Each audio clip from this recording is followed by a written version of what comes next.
1300 hours Pakistan Standard Time. Assalamu alaikum. This is Radio Pakistan. The news read by Asma Hafiz. First, the headlines. Prime Minister inaugurating the newly constructed block at Malakand University today called for promotion of technical education and information technology for development of the country. Foreign Minister has urged India to create enabling environment for dialogue with Pakistan. Air Marshal Zahir Ahmad Babar Sidhu took charge as the new Chief of Pakistan Air Force today.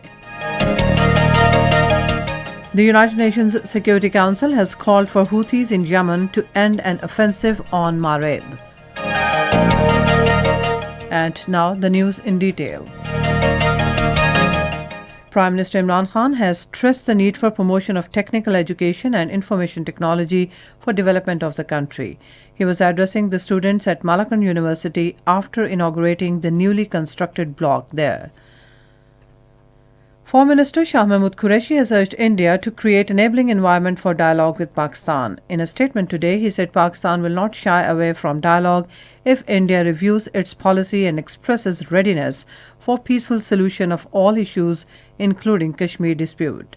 The Foreign Minister said the reinforcement of ceasefire agreement after talks between the DG military operations of both the countries is a positive development. Air Marshal Zahir Ahmad Babar Sidhu took charge as the new Chief of Pakistan Air Force at an impressive change of command ceremony in Islamabad today.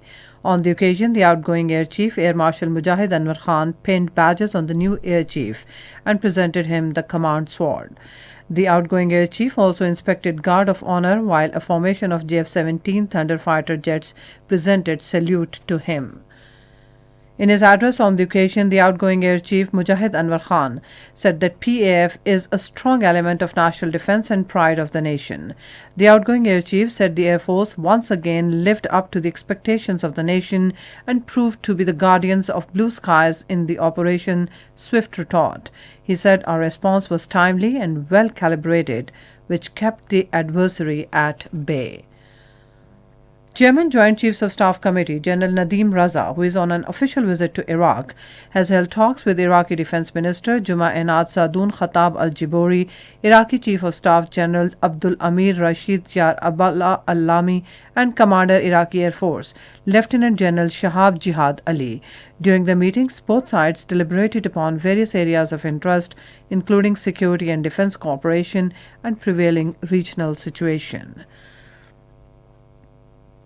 In Indian illegally occupied Jammu and Kashmir, Hurriyat leader Javed Ahmad Mir has said that Narendra Modi-led fascist Indian government is using judiciary and black laws against resistance leaders as a tool to suppress the Kashmiris' freedom movement. In a statement issued in Srinagar today, he said no one side, the Indian government is talking about the dialogue process, and on the other, it has continued raids and arrests in the held territory. Chairman U.S. Senate's Foreign Relations Committee Bob Menendez says U.S.-India relations must rest on adherence to democratic values by India. In a letter to Defense Secretary Lloyd Austin, who is visiting India today, he drew attention to rising anti-Muslim sentiments, Citizenship Act, suppression of political dialogue in India, and arrest of political opponents in Indian illegally occupied Jammu and Kashmir.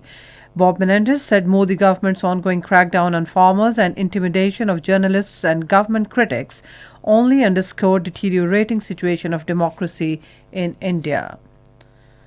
The United Nations Security Council has called for the Houthis in Yemen to end an offensive on Marib.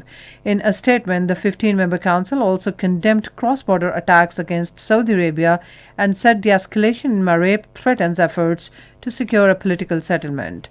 The Security Council urged the government to allow commercial fuel imports into Hodeidah port. In Mexico, 13 policemen have been killed in an ambush with gunmen outside capital Mexico City. Security Minister for the state of Mexico called the ambush an affront to the Mexican state and promised to respond with total force. And that is the end of this news bulletin. For more news and analysis, log on to our website radio.gov.pk and also watch live video streaming of our bulletins on the link facebook.com/Radio Pakistan News Official.